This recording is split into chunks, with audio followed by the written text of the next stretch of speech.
Ladies and gentlemen, please rise for the March of the Colors and the National Anthem, and please remain standing for the invocation.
Ladies and gentlemen, the Reverend Dr. Don Mumore.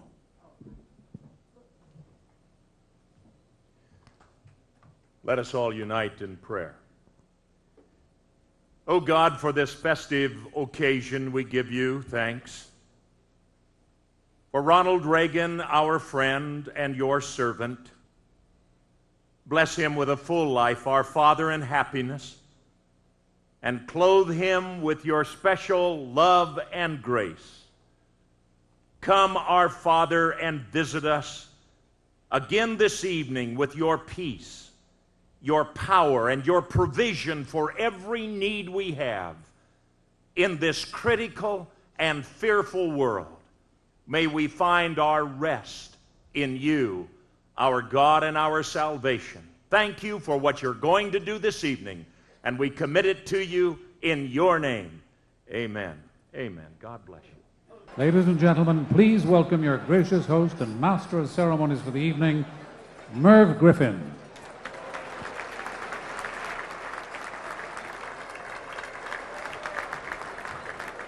Thank you very much. Good evening, ladies and gentlemen.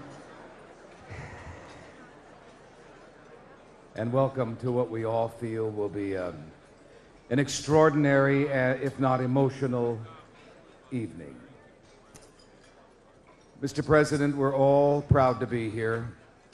Your friends, your neighbors, 1,000 of us strong, to salute your many years of excellence.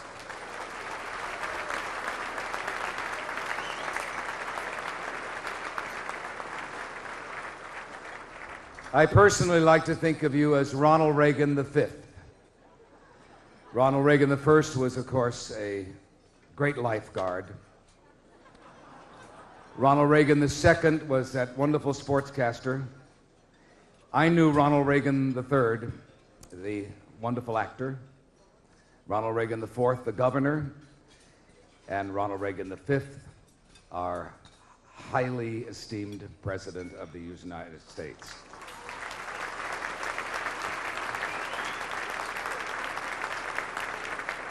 Although I think history will prove, Mr. President, that Ronald Reagan V was quite similar to Ronald Reagan I. You've been our lifeguard, and I think history will write it that way. You've saved all of our lives on many occasions.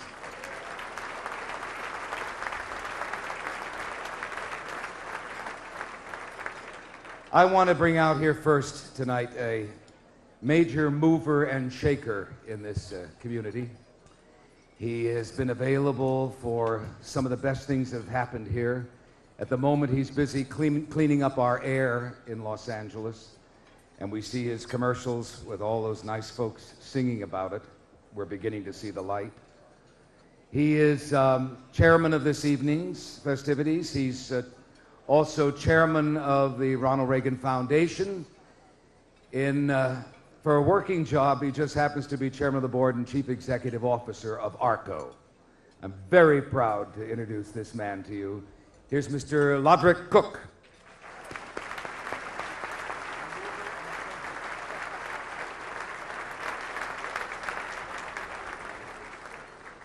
Thank you, Merv.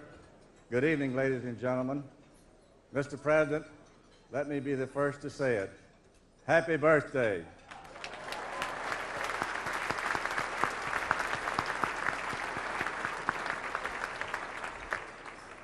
I know the program says that it's your 80th birthday, but we all know that you say it's 3941 times.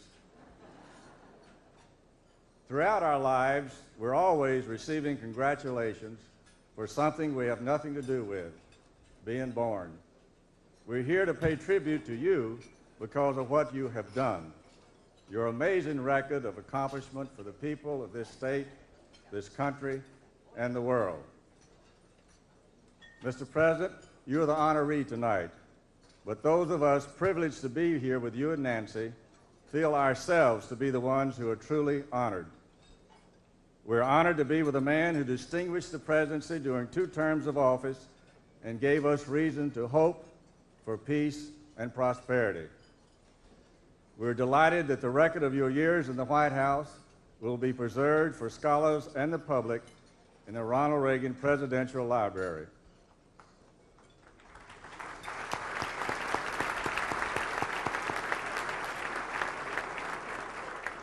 It's a beautiful facility in the Thousand Oaks, Simi Valley area, just a few more miles north of here. The library is nearly complete, and I'm happy to say our funding is doing well thanks to all of you here tonight. I'm very pleased to report to you that this birthday tribute has raised $2 million for the Reagan Library.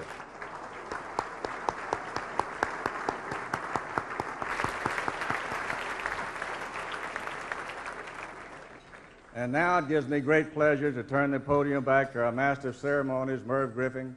Merv, thank you for letting us use your hotel, and thank you for your tremendous support for this evening.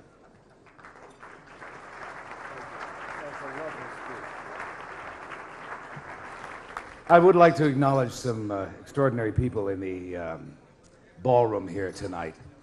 Mr. Reagan's much admired Secretary of State is here, George Shultz, and Mrs. Shultz.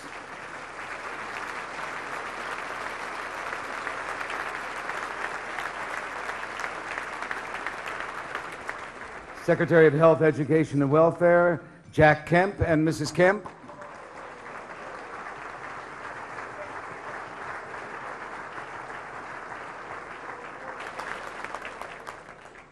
He's the Gipper, too. Former Governor and Mrs. George Deukmejian, the state of California.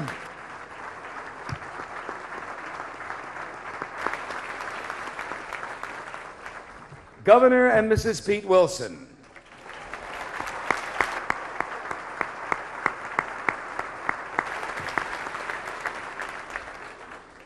Ladies and gentlemen, the Vice President of the United States, Dan Quayle.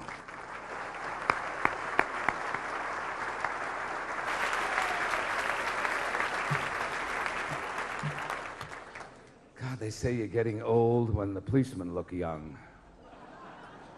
But when the vice president looks that young, I've been sitting there all evening, almost catching myself from saying, now you be in by 12 and don't take the big car. He's terrific.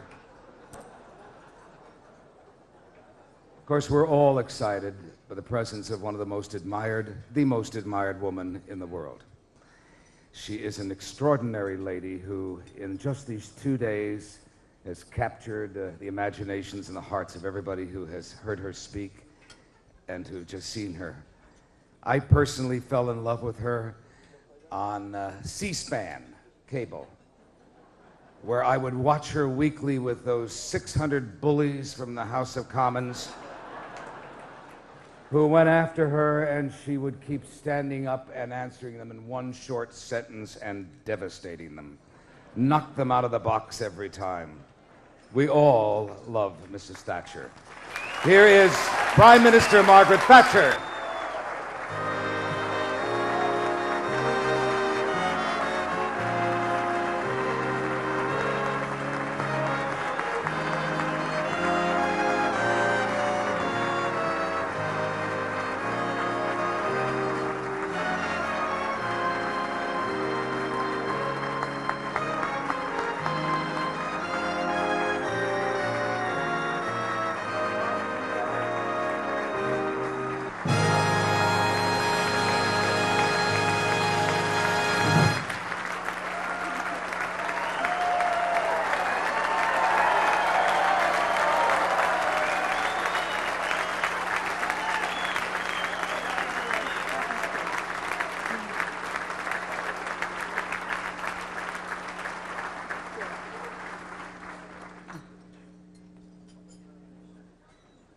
Mr. Chairman, Mr. President, ladies and gentlemen, thank you for that wonderful reception. Far better than I ever got in the House of Commons.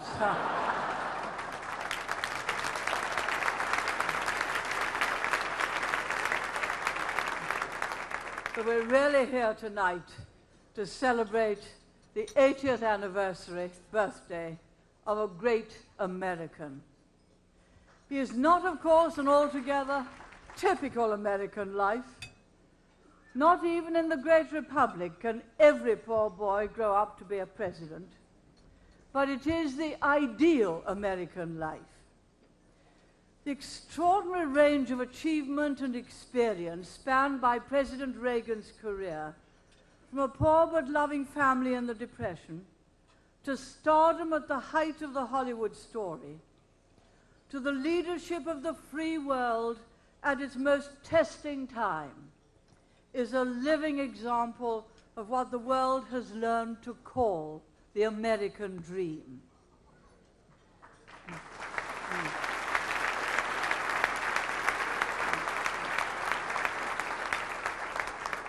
If I may put it in terms familiar to many in this audience, it's a career that begins as Andy Hardy, takes off as a star is born, continues as Mr. Smith goes to Washington, and reaches its climax with the best years of our lives.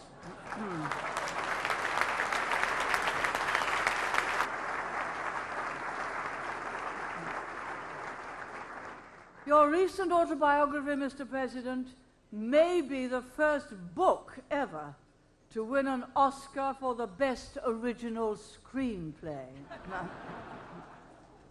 Ronnie, I was a fan of yours long before either of us entered politics. King's Row, The Voice of the Turtle, The Hasty Heart, they all made their way to my hometown of Grantham, England.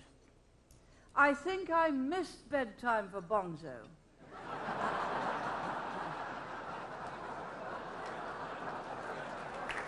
But I'm told that that, too, was part of the Reagan career. In those days, Mr. President, you were quite popular enough in Britain to stand for Parliament with every prospect of your customary landslide. But it was not, in fact, until 1966 that you entered political office in the United States. Later, you became president at the age of 69, and to serve for 2 terms is, well, quite an incentive to those of us about to start a new career later in life.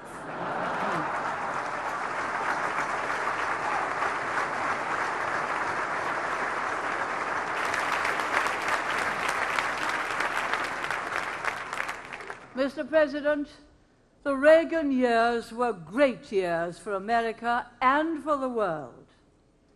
They transformed economic malaise into economic recovery, the longest period of rising prosperity in American history.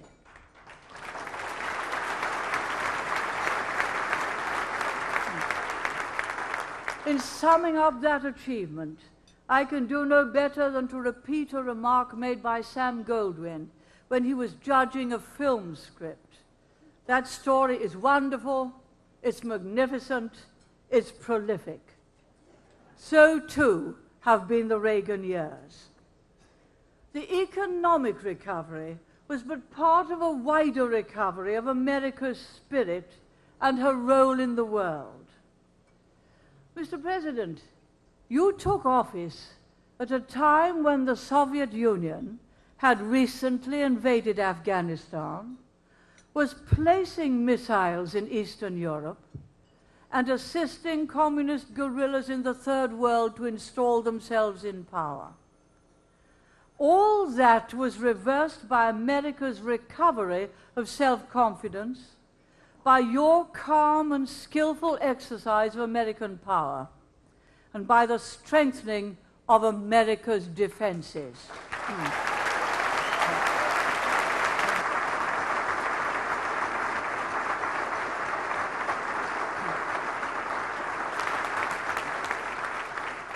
Some I know have criticized the defense build-up as wasteful or too expensive.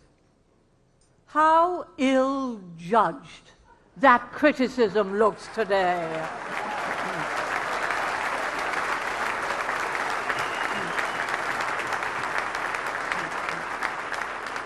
The defense budgets of the 1980s, which you and Cap Weinberger pushed through against great odds, have provided President Bush and the armed forces with a sophisticated technology which at this moment is engaged in defeating aggression.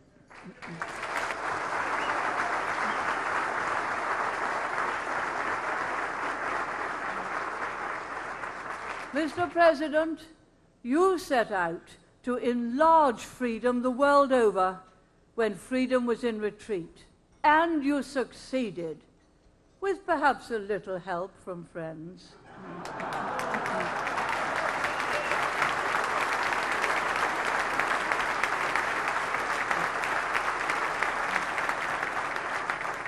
10 years on, freedom is the idea that captures men's minds in Poland, Hungary, Czechoslovakia, on the ruins of the Berlin Wall, in the embattled Baltic states, in the streets of Moscow, in Red Square itself. That is the measure of the change you have wrought. That is your abiding achievement.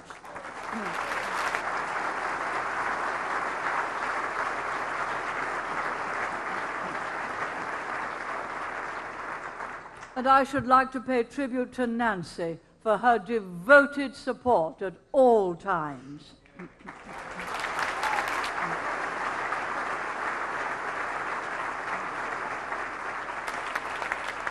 25 years ago, in a famous speech, you, Mr. President, quoted Franklin Roosevelt, who said that we all have a rendezvous with destiny. Certainly, you had such a rendezvous. Thank God you were on time.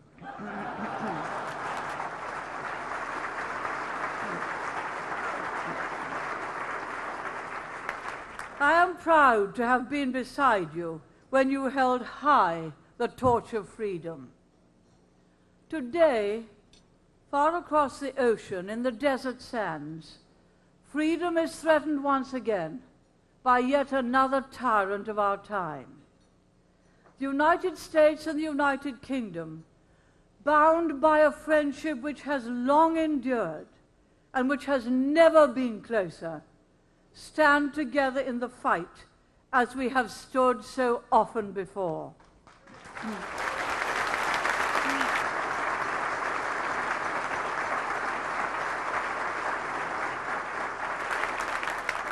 With more than half the free world joined with our two countries against the despot of the Middle East, with our successors nurtured by the same ideals, the same belief in freedom and justice that sustained us, let there be no doubt that freedom will prevail.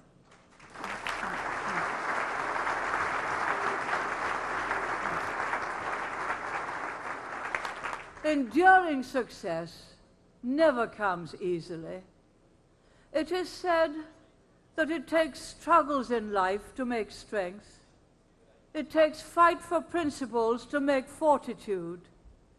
It takes crises to give courage. And it takes singleness of purpose to reach an objective.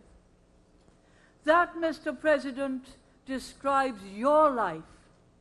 And on this, your 80th birthday, we salute you and we say, God bless America.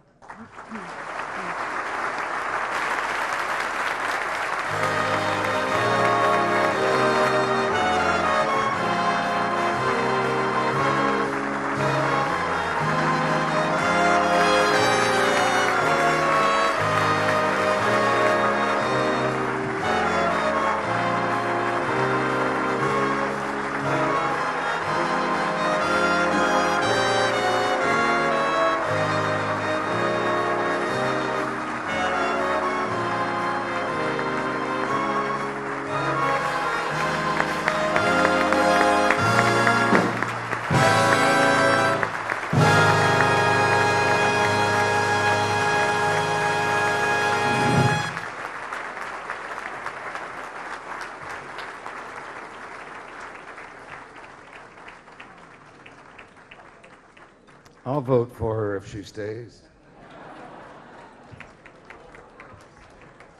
What a perfect time to introduce in our audience our former Secretary of Defense, Cap Weinberger.